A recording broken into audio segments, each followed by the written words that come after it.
Christians courageous. A woman called Truth. Sojourner Truth. Many changes in history are not made by the giants who fill our history books, but by simple people like Sojourner Truth.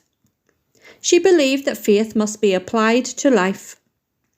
Although many of her beliefs and practices were different from our own, we remember Sojourner Truth because of the positive things she accomplished against immeasurable odds.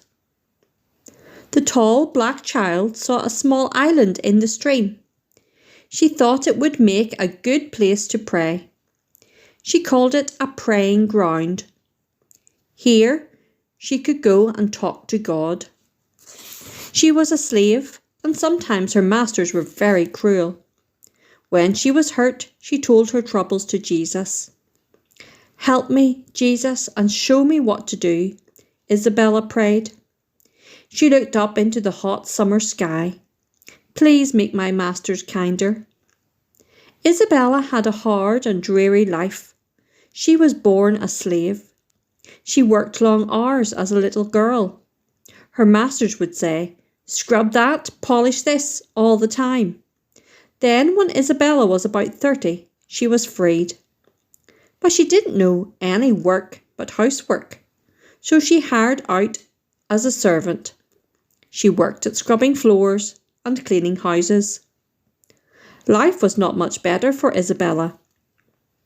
One day Isabella heard hymns coming from a little church. She peeked into the window of the Methodist church. Everybody in the church was white, but they were singing the same hymns that Isabella sang as a child. A big smile came to Isabella's face. She remembered those hymns rising in the slave quarters at night. Those hymns were the only good thing in her childhood.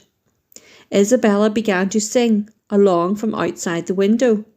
"There is a holy city, a world of light above the starry regions, built by the God of love."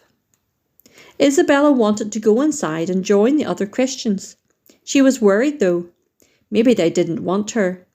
But Isabella had a lot of courage, so she just went to the door and said, "I would like to pray and to sing to Jesus with you folks." To Isabella's delight, the people welcomed her. And from that moment on, Isabella felt that Jesus had a special plan for her. Isabella said of that day, "It was like I was suddenly born again." She knew there would be important work for her to do, but she didn't know what it was yet.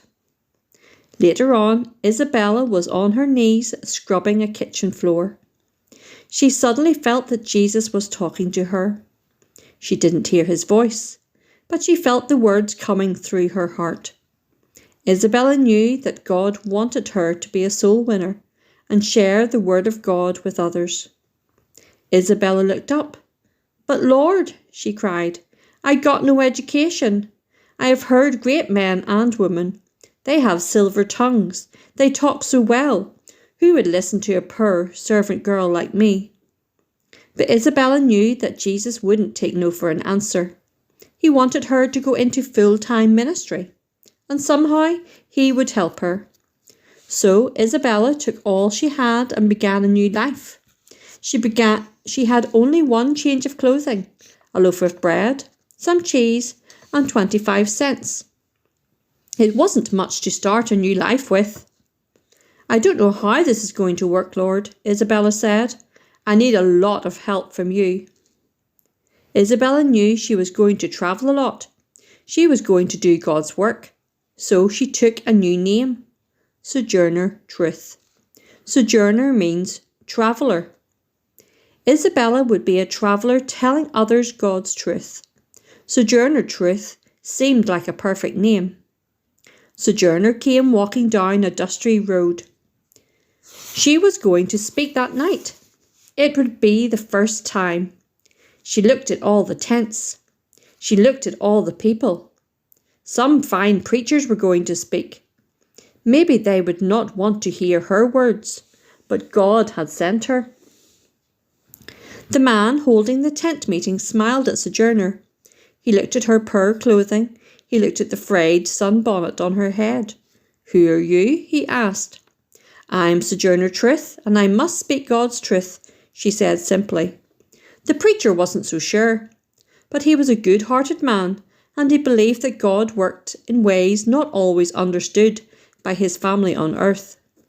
Maybe God had indeed sent this servant girl to touch the hearts of people. Sojourner was very frightened. She had never spoken before a large group of people. She looked at all the faces. They were black and white. They all waited for her to speak. And a wonderful thing happened to Sojourner Truth. She said, "I felt so tall within. I felt the power of God with me." God was filling her with strength. Sojourner began to speak. Her deep and ringing voice swept across the crowd. She had no formal education, but she was smart.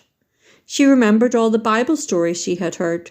She was a natural speaker. God had given her many gifts. The people listening that night were deeply moved. Many decided to change their lives. They were touched by her great sincerity. Sojourner did not always have such blessing. Sometimes the people did not listen to her. She spoke to hundreds and thousands of people. She spoke in Connecticut and Massachusetts and throughout the Midwest. Sometimes people did not like what she said. Sojourner spoke of her love for Jesus and all people. She also pleaded for the rights of black people and the poor.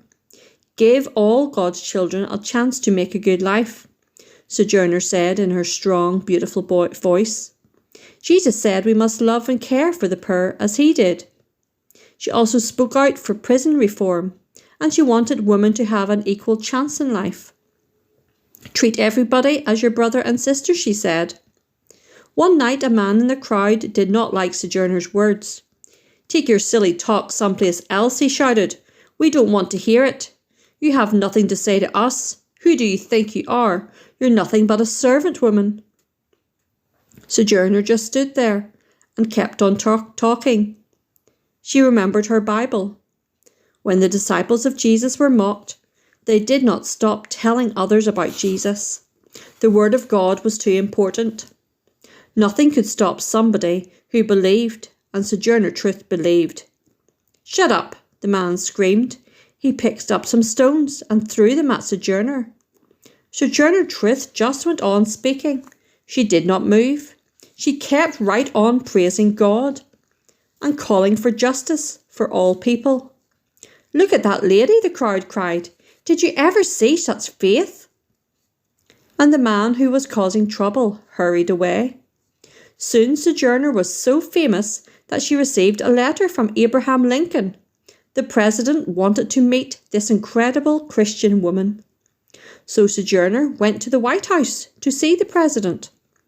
President Lincoln told Sojourner that he was a great force for good, that she was a great force for good in America. Sojourner thanked the president for his kind words. But she could not stay long. She had more people to tell about Jesus. Most of the time, Sojourner had only a few coins in her pocket. She often had no place to sleep at night. She slept on the ground on a plain blanket. Once a friend said to Sojourner, "Please come to our community. We cannot give you much money. We are poor. But the people need to hear your words. They are hungry for the truth about Jesus." Sojourner smiled.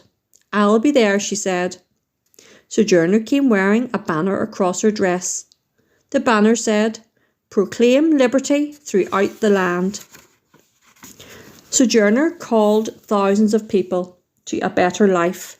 She was called God's faithful pilgrim. Sojourner lived to be 86 years old. The slave girl at the praying ground became one of America's greatest Christian women. She was called one of America's finest orators. Her fine voice and dramatic ways moved people. But most of all, the love she had for Jesus shone in her lovely eyes. Sojourner Truth was born into slavery, but gloriously saved. She lived her entire life travelling as a soul winner, leading others to a saving knowledge of Jesus Christ.